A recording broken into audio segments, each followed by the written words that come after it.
जय जगन्नाथ सांग मैंने आज गोटे इंटरेस्टिंग रेसिपी आपण मान सहित सेयार करी। तो आज टी छतु खाइबा इच्छा होता केमितिका छतु कहले जमी गाँ मानक कुटार हुए जमी फुटिला छतु आमतिका वर्षा अच्छी ना आमती गाँव में कुटा कि कौन अच्छी आ तो वर्षा भी ना कि छतु भी आउ कौटी होनी।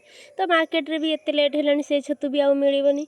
तो कौन करी खाइबा तो बहुत इच्छा थिला। तो मन पड़गला गोटे रेसिपी जिते छोट आमे थिले सेते माँ आ जेजेमा मैंने यही सब रेसिपी बनै दियंती खाइबा को भारी भल लगे पूरा छतु भाया टेस्ट हुए। तो मन पकई भाविली जाऊँगी आज टी से रेसिपीटा ट्राए करी देखा मो हाथ में से टेस्ट आसची कि नहीं।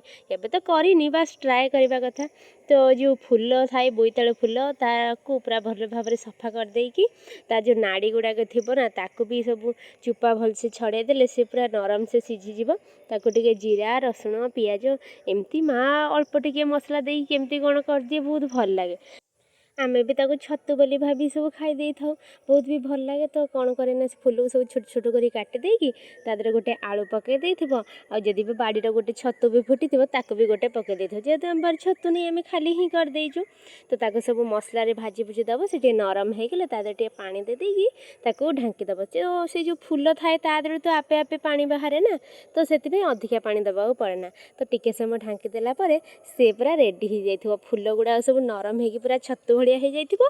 आ छतुर जमी नाड़ी थाए आम तो छोट बड़े छतु को छता बोली कही खेलती ना सी भी ता नाड़ी गुड़ा भी छतु नाड़ी भाया पूरा मीठा मीठा लगुव बहुत बढ़िया लगे। पखाड़ हो गरम भात हो आमे पूरा खाईदे पूरा मन पूरा खुशी हो जाए। जा हो आज गोटे भल रेसिपीटी मिलला। आपण मैंने भी केवे एटा ट्राए करके देखंतु।